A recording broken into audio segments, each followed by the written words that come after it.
Mengapa revisi Undang-Undang Polri banyak dipersoalkan? DPR telah mengesahkan revisi Undang-Undang Polri menjadi undang-undang pada Selasa 9 Juni 2026. Salah satu pasal kontroversial yaitu perpanjangan usia pensiun perwira tinggi bintang 4 telah diloloskan. Apa yang sesungguhnya terjadi? Pertama, melalui rapat paripurna DPR mengesahkan RUU tentang perubahan ketiga atas Undang-Undang Nomor 2 Tahun 2002 tentang Polri menjadi undang-undang. Seluruh fraksi menyetujuinya dalam rapat yang dipimpin Wakil Ketua DPR Sufmi Dasko Ahmad. Salah satu substansi penting yang disepakati dalam revisi Undang-Undang Polri ini adalah perubahan batas usia pensiun anggota kepolisian. Dalam undang-undang yang baru, Tamtama dan Bintara memiliki batas usia pensiun paling tinggi 59 tahun. Adapun perwira pertama, perwira menengah dan perwira tinggi memiliki batas usia pensiun paling tinggi 60 tahun. Adapun bagi perwira tinggi bintang 4, usia pensiun ditetapkan paling tinggi 60 tahun dan dapat diperpanjang selama 1 tahun atau sesuai kebutuhan yang ditetapkan berdasarkan keputusan Presiden. Ketentuan ini mengubah aturan dalam Undang-Undang Nomor 2 Tahun 2002 tentang Polri. Kedua, sebelum disahkan DPR, wacana perpanjangan usia pensiun perwira tinggi bintang 4 hingga 60 tahun dan masih bisa diperpanjang sampai 63 tahun sesuai kebutuhan Presiden, seperti tertuang dalam revisi Undang-Undang Polri, disebut beraroma politik terkait pemilu 2029, kata Kontras.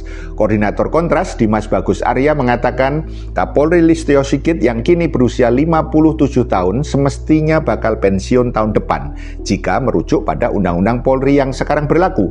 Dimas mencurigai revisi Undang-Undang Polri terkait perpanjangan usia pensiun ini tidak lebih dari upaya mempertahankan relasi politik dengan kekuasaan saat ini, khususnya menjelang pemilu 2029. Kalau misalnya undang-undang ini disahkan dan masa jabatan Kapolri Listio Sigit diperpanjang, publik pasti bertanya-tanya ada kepentingan apa, sampai kemudian mempertahankan Kapolri sampai pemilu 2029, kata Dimas. Publik belum lupa bagaimana keterlibatan polisi dalam 2 pemilu sebelumnya, yaitu 2019 dan 2024, yang mana Polri menjadi operator politik tertentu.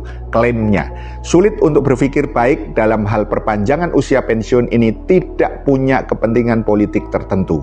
Ketiga, Menteri Hukum Supratman Andi Akta sebelumnya menampik anggapan bahwa rencana revisi Undang-Undang Polri yang memungkinkan perpanjangan masa pensiun demi memperpanjang masa jabatan Kapolri Listio Sigit.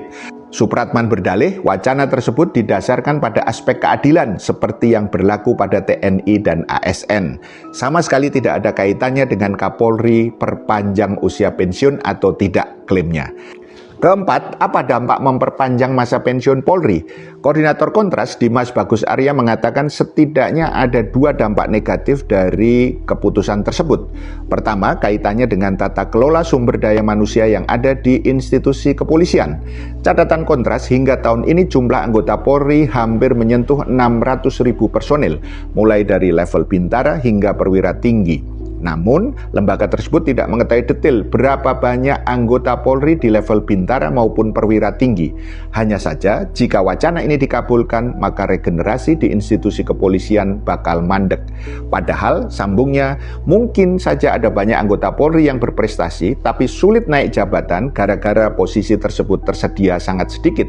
Seperti bottleneck atau kebuntuan ketika seseorang mau naik menjadi perwira menengah, pamen, atau perwira tinggi, pati, akan semakin menyempit, kata Dimas. Yang kami khawatirkan dengan situasi atau minimnya ruang melakukan regenerasi, masa pensiun ini bisa menjadi duri dalam daging atau bom waktu untuk terjadinya jual beli jabatan. Dia menambahkan, lalu jika transaksi jabatan-jabatan yang pada akhirnya semakin menjauhkan agenda untuk membersihkan budaya kolusi, korupsi, nepotisme di Polri. Kedua, berkaitan dengan minimnya regenerasi kepemimpinan. Pada era reformasi atau era Presiden Jokowi, Listio Sigit disebut sebagai Kapolri yang menjabat paling lama. Listio dilantik pada 27 Januari 2021 dan masih menduduki posisinya sampai sekarang.